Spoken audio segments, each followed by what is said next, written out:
마지막으로 시간에 대해서 이야기해보고자 합니다. 아니, 인간의 마음에 대해서 이야기하는데 웬 시간? 이렇게 생각하실 수 있겠죠. 인간이 다른 동물과 다른 몇 가지 특징 중에 하나가 바로 시간입니다. 인간은 아주 오래 사는 동물입니다. 인간보다 오래 사는 동물도 있어요. 거북이라든지 일부 상어라든지. 하지만 인간처럼 오래 살고 이렇게 인구가 많고 또 높은 수준을 발달된 문화를 가진 동물은 오로지 인간뿐입니다. 인간은 수명이 길어진 것뿐만 아니라 유년기가 아주 길어요. 즉 20세 때까지는 20년을 성장을 해야 성인이 될 수 있고, 그리고 긴 성인기를 보내고, 그리고 노년기도 아주 오래 보내는, 이런 식으로 딱 나누어져 있는, 생애사적 기간으로 나누어져 있는 독특한 삶의 방식을 가지고 있는 종입니다. 대부분의 동물들은 빠른 속도로 성장해서 성체가 되고 쭉 살아가다가 노인이 되기 전에 그냥 죽습니다. 노인이라고 하긴 좀 그렇겠네요. 늙은 동물이 되기 전에 죽죠. 고린도전서 성경 얘기를 좀 해볼게요. 고린도전서 13장에 어렸을 땐 어린이의 말을 하고 어린이의 생각을 하고 어린이의 판단을 했습니다. 그러나 어른이 되어서는 어렸을 때의 것을 버렸습니다라고 되어 있습니다. 꼬마 아이가 있어요. 이제 영아죠. 근데 그림 보시면 뭐가 좀 독특하죠? 네, 목과 등 쪽에 좀 노란색으로 되어 있죠. 그쵸, 이게 뭘까요? 네, 이게 갈색 지방이라는 거예요. 인간의 지방은 다 하얀색입니다. 그래서 여러분들의 지방도 이렇게 보시면 다 하얀색이에요. 여러분 소고기나 돼지고기 먹으면 기름은 다 하얀색이잖아요. 그런데 갈색 지방이라는 게 있어요. 갈색 지방은 열을 내는데 효과적인 지방이에요. 그래서 동면을 하는 동물한테 이 갈색 지방이 잘 발달되어 있는데, 인간도 아주 어릴 때는 이 갈색 지방이 있어요. 왜 그럴까요? 인간이 아주 어릴 때, 즉 아주 갓난아기일 때는 자신의 체온을 잘 조절하지 못해요. 그래서 여러분들도 갓난아기는 포대기에 감싸고 또 감싸고 또 감싸고 이러는 걸 아실 거예요. 그리고 목욕을 시켜줄 때도 아주 따뜻한 물에 온도를 잘 조절해서 조심조심 다룹니다. 추울 때는 밖에 나가지도 않죠. 체온을 자주 못하기 때문에 잠시만 벗겨놓고 있으면 아이는 금방 체온을 잃습니다. 갈색 지방이 꼭 필요한 거예요. 하지만 지금은 어떻습니까? 여러분의 몸에 만약에 갈색 지방이 아직도 남아있다면 그건 심각한 질병에 걸려 있다는 증거입니다. 암 환자라든지 영양실조에 걸리면 갈색 지방이 다시 나타나는 경우가 있어요. 인간은 어린이에서 청년으로, 청년에서 성인으로, 성년에서 노년기로 각각 나누어진, 어려운 말로 말해서 개체 발생학적 적응을 하고 있습니다.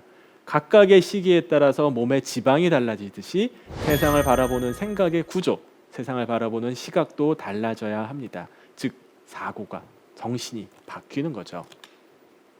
우리는 종종 젊음을 추앙합니다. 나이가 들어도 젊은 사람의 패기를 가지고 살아라, 젊은 사람의 노력을 가지고 살아라 합니다. 50이 된 사람이 20살처럼 입고 다니면 칭찬해 주지만 20살 먹은 사람이 50된 사람처럼 입고 다니면은 너는 왜 이렇게 늙은 사람처럼 하고 다니냐라고 욕하거든요. 그래서 나이가 든 사람이 제 나이에 맞는 행동, 제 나이에 맞는 마음가짐, 제 나이에 맞는 관계를 맺으면 그건 뭔가 좀 잘못된 걸로, 좀 고리타분한 걸로 생각하는 경향이 있어요. 과연 그럴까요? 나이가 들면 생각이 바뀌어야 됩니다. 자연스러운 현상입니다. 고등학교 때 열심히 공부를 하다가 대학교에 들어가면 너무 이 프라모델을 만들고 싶었던 거예요. 당시에는 이 프라모델 조립식 장난감을 만드는 게 크게 유행이었는데 너무 해보고 싶었는데 마음껏 해보지를 못했어요. 대학생이 돼서 어른이 됐는데 이제 아르바이트를 해서 돈도 벌고 사고 싶었던 프라모델 장난감을 샀습니다. 조립을 해보는데 재미가 없는 거예요. 이제 때가 지난 거였죠. 네, 여러분들 어린 시절에 좋아하던 곰인형이라든지 이런 인형놀이 같은 거 있을 거예요. 나이 들면 실컷 해야지. 어렸을 때 짜장면 좋아하던 아이가 난 어른 되면 맨날 짜장면만 먹을 거야. 하지만 그렇게 되지 않죠. 때에 맞는 마음의 발전, 마음의 적응이 필요한 겁니다. 오드리 헵번처럼 이 젊은 시절의 오드리 헵번만 자신의 삶에서 가장 영화롭고 화려하고 즐거운 시간이라고 생각하곤 합니다. 하지만 저는 이 로마의 휴일에 나온 젊은 오드리 헵번보다 오히려 아프리카에서 불쌍한 아이들을 돕는 노년의 오드리 헵번이 더 아름답다고 생각합니다. 반대가 된다면 곤란하겠죠. 이 그림은 한스 홀바인이라고 하는 화가가 그린 대사들이라고 하는 작품이에요. 오른쪽에 있는 분은 신부님이고요. 왼쪽에 있는 분은 말 그대로 대사입니다. 대사관에서 일하는 그 대사님이에요. 젊은 나이에 큰 사회적 영광 혹은 큰 종교적 영광을 누린 분이라고 할 수 있죠. 그런데 이 그림에서 좀 특이한 부분이 보이지 않나요? 네, 그림 맨 아래에 보시면 뭐가 있죠? 뭔가 옆에서 사선으로 올라가는 이상하게 형체를 알아볼 수 없는 사물이 있습니다. 요거를 고개를 이렇게 돌려서 보시면 해골 모양이라는 걸 알 수 있어요. 인간은 모두 죽는다. 이 그림에 나오는 지구이라든지 책이라든지 나침판이라든지 이런 것들을 보면 인간의 영광과 즐거움, 권력을 나타냅니다. 하지만 결국 모두 죽는다라는 사실을 보여주고 있는 아주 위대한 작품입니다. 긴 수평선, 그 수평선 뒤에는 무엇이 있을까요? 우리는 알지 못합니다. 시간도 수평선이 있어요. 그거를 시간의 지평이라고 하는데 바다는 수평선 뒤로 갔다가 다시 돌아올 수 있지만 시간은 그럴 수 없습니다. 한 번 가면 다시 돌아오지 못하는 게 바로 시간의 지평입니다. 10살짜리 꼬마 아이에게 1년은 전체 70년의 삶 중에서 80년을 산다면 70분의 1입니다. 남은 생애가 70년이거든요. 1.43%죠. 75세 노인의 1년은 80세까지 산다면 남은 삶의 5분의 1, 20%입니다. 시간의 가치가 점점 달라질 수밖에 없어요. 다른 시간의 가치에 대한 마음가짐도 달라질 수밖에 없겠죠. 젊은 시절에는 도전하고 실패해도 더 노력하고 실패의 값어치가 그렇게 크지 않아요. 왜냐하면 또 해보고 또 성공할 수 있는 기회가 충분히 있거든요.